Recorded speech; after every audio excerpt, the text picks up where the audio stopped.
What is up, everybody? Welcome back to Happy Hour at Happy Hour. And it's finally here. It's Final Four Saturday. We've been grinding these last 2 weeks, waiting this whole college basketball season for today. We start off with Baylor and Houston at about 5:15, and then coming up after Gonzaga and UCLA. As I have been for this whole tournament, I'm joined by Meerkat and some guy named Steve. We're excited, man. We got some great games coming up. Well, we hope some great games coming up tonight. And we're going to start off with the first one, Houston and Baylor. All right, Meerkat, I'm going to start with you. Is there any scenario in your head you can see Houston kind of hanging around and ending up being able to have enough firepower to go against these Baylor Bears? Because I think all of us, even with seeing Houston as a 2 seed, none of us expected them to be in this position. Yeah. And obviously, this is their biggest test of the year so far. Yeah, Gonzaga's just an absolute wagon. Houston's done a great job of getting in this spot. They deserve a ton of credit. I didn't think they'd make it this far. I think I had them leaving in the Sweet 16. Mm-hmm. So just a great overall job by that team. A lot of respect to them, but they're coming up against an absolute tank, one of the best tournament teams we've seen in recent memory in this Gonzaga team. It's just a no-win situation for them right now tonight. Yeah, what's your feel so far, Stevie, this morning, this afternoon for the game? How are you feeling? How were you feeling the other day when we found out about this matchup? Like, what was your first gut instinct, and how has it come along up to Saturday? I just kind of think, I think Houston's a very good team. They've relied on their guards all tournament long, which is great. But I think they're playing Baylor, which has the team with the best guards in college basketball. Sure. And it's kind of like everything Houston does well, their perimeter defense, forcing turnovers, their guards kind of taking over and making shots when they need it. Baylor just does that a little bit better. And I'm really interested to see how Grimes does in this game. I think he could be, the X factor if Houston wants to stay in this, maybe score 30 points or whatnot. Yeah. Sasser has been great all tournament long. Mm-hmm. But I've been saying this from the first game. Davion Mitchell's still my favorite player to watch from Baylor. He facilitates that offense so well. He passes everyone open. And MaCio Teague is a guy who he might have one of the most awkward shots in college basketball. But if it's an open look, he's going to make it. And we saw Houston, they got through Rutgers, they got through Syracuse, they got through Oregon State, and then the 15th seed Cleveland State doesn't really matter. But those are all double-digit seeds. They haven't played a team near the level of Baylor. And Houston, they play great defense, but as you saw, Syracuse was ice cold when they shot from three. Rutgers made a few, but they aren't a great shooting team. And Oregon State, they didn't really make shots until the second half at the end, where they almost had a miraculous comeback. You're not going to be able to give those looks up to Baylor.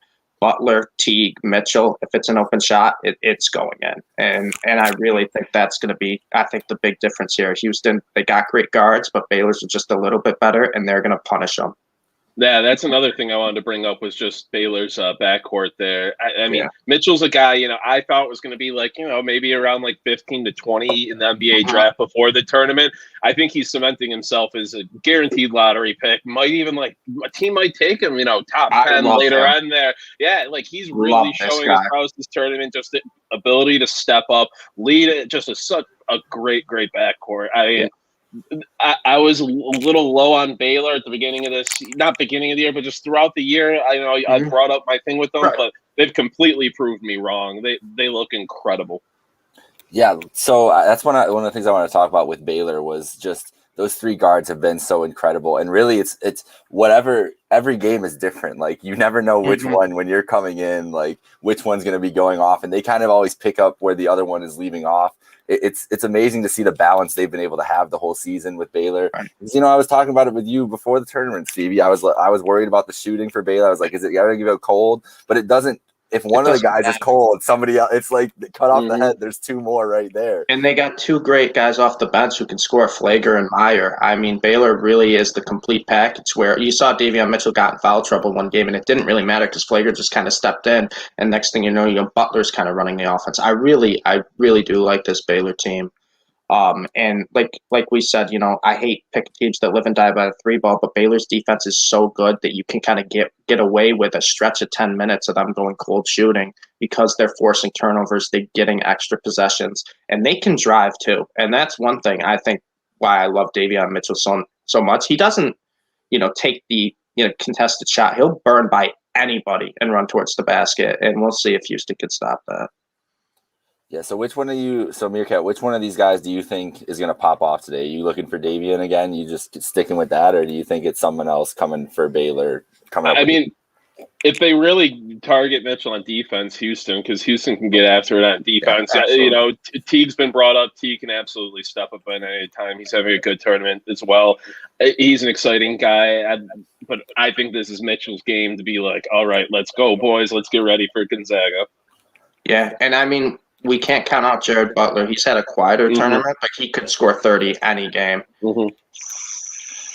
I'm expecting big things from Baylor all day today. I think that Houston's wanted to play at a slower pace, kind of grind these games. I don't think they're going to be able to. I think they're going to have to kind of try to run around with the Bears all day today, and we'll see what happens. I don't think anybody's going to have as much of a flamethrower as T Supreme had earlier in the Papa Shot, but we'll see. We'll see if the Baylor Bears can kind of match up with that on this Saturday of basketball. So Stevie, let me play devil's advocate here. Give me the side where Houston comes out on top. I mean, they're only 5-point underdogs. So the books probably clearly have a bunch of respect for them coming into this game because that's pretty even for what you'd think. And they've only lost 3 games all year, albeit they have not really played a tough schedule in the AAC. Their best win was against Texas Tech really early on in the season. So what's the story? How do the Houston Cougars end up in the title game on Monday night? Well, I think that's the thing is Houston metrics wise is probably right up there with Gonzaga and Baylor. They are elite in almost every category. What they have to do here is since they're playing Baylor, who's a much better team than anyone they faced all tournament, they just got to, kind of swarm them like they did against Syracuse, force contested shots, kind of try to double team Mitchell, maybe take him completely out of the game, have someone else try to run the point, and just really force contested threes and just hope Baylor goes cold. Because Houston does have one of the best perimeter defenses. There's no denying that. And they're such a good offensive rebounding team. If they can get a couple possessions each trip down the floor and then force Baylor into bad looks, I think that's a way they could win the game. I kind of anticipate this game being close the whole way through, Meerkat. I think it'll be close. And Stevie, I feel like this is going to be a game where it's going to be hard for Baylor to kind of separate just the way that Houston kind of plays and the talent that they have on the floor, right? Yeah, I think this isn't going to be like absolute blowout by Baylor. I mean, Houston's showed how great they can be on defense, and it's a decent matchup too between the teams, but I just don't see a way Baylor doesn't win tonight, but who knows with how I picked the tournament so far. So let's get into it. Let's get into the picks here before we have tip-off at 5:15. About 15 minutes coming up, man. It's coming right around the corner. It's crazy. So what are we feeling here? It's -5 right now, Baylor. 5.5 on a couple books, but I see 5 most of the places. So what are you taking here, Meerkat? You riding with the Bears into the title game? Yep. Just riding with the Bears. Personally, I'm just running some stuff with Gonzaga, like teased. We'll get into that. Just Baylor money line, playing it safe with other things. The spread scares me a bit just because Houston matchup problems and stuff. We've been over it, but I think Baylor punches their ticket to the tournament or final. How we feeling? Yeah, that's kind of how I am. I'm taking Baylor -5.5. I think that's enough points where I think they can cover it. Even if it's a close game, Baylor can end up making the score, 7-8 point win. And then I'm going Baylor money line with like other sports, like MLB started. I'm taking a few late game MLBs, just putting them with Baylor money line. A little parlay fodder, but just to boost the odds a little bit on maybe an MLB team you like or an NBA team. Pairing it with Baylor money line. That's kind of like how I like to play it. Or the Buffalo Sabres, you get nice odds tonight. They're probably like plus 200. That you throw that into a parlay, you're looking nice. I felt good the other night. I had them the night that they won. I was like, you know what? Tonight's the night. I saw the DDZ post like, oh, everybody's been fading the Sabres. Like, you know what? I've got a feeling, and it worked out. And then I also had them on Thursday night. That didn't work out as well. So, but might be thinking about throwing the Sabres in with those multi-sport parlays like you're thinking. We'll see how that goes. All right, so let's get into it. Let's get into the late game here. I get why this is the late game. It's definitely the more interesting brand matchup. But Meerkat, what is UCLA like? Are they even going to be able to Are we going to be done 10 minutes in like we were the other night? Like, guys, how are we feeling about this? I like Gonzaga. This Gonzaga team might be the best tournament team I remember watching. Like since I've been into the tournament. Yeah. They're an incredible team. I know I was hyping up Baylor being a really good team, but this Gonzaga team is this is chalk. I don't know. I don't want to take at the full spread though, because UCLA has been so frisky. Gonzaga's the most deserving team to be in the Final Four, and UCLA is the least deserving. We talked about it. We didn't have UCLA making it in past their play-in game, and they just keep making upsets. They keep playing all frisky. So Juzang, I mean, he's just been absolutely carrying them, and I don't want to bet against that guy right now. So I'm going to be teasing Gonzaga tonight. But they've covered the biggest spread in every single round of the tournament so far, so it's hard not to take them against them. Yeah. I tried to warn you guys last game, the USC Gonzaga game. I tried to say, it's less than double digits, don't fall for the bait. And what was most impressive about that game is the reason people loved USC is they want the Mobley brothers they thought could, be a little bit of a mismatch on the inside to Gonzaga. And Drew Timme, man, he gets better every single game. He gets better every single game. He had 13 in Gonzaga's first 17 points. That game was like a 15-point game 5 minutes in. And next thing you know, they're running him out of the gym without Ai, who left for an injury, came back later, with Corey Kispert, who wasn't making a shot to start the game. That's what's so dangerous about Gonzaga. You just can't take everybody away. One of the players is just going to go off and beat you. And UCLA, they try to grind teams down. Juzang's playing phenomenal right now. He's playing probably the second best player in the tournament after Drew Timme, in my opinion. He's probably had the second best tournament.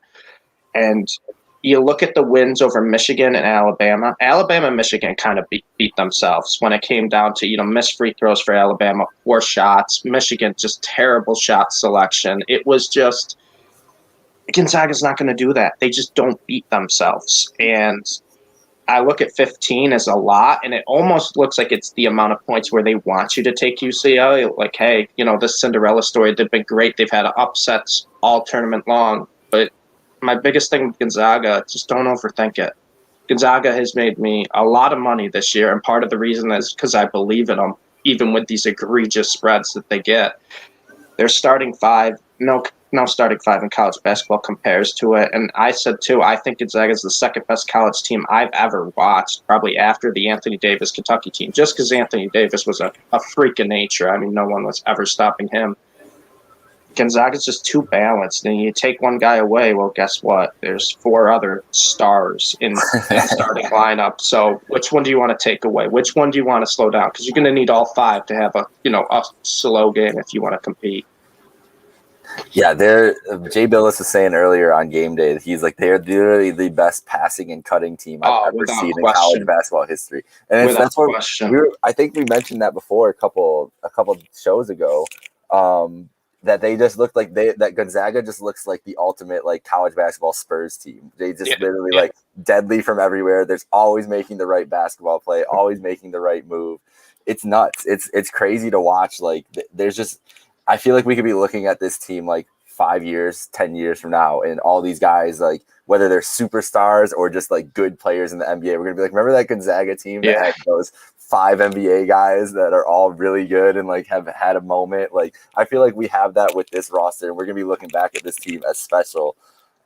It's wild to me that we're getting this game, and we would have said 20 years ago, if UCLA and Gonzaga were playing in the Final Four, that UCLA was the 11 seed that snuck in a play. Yeah, right. And Gonzaga is the number 1 seed overall, going for the undefeated season. People favored by 15. Favored by 15.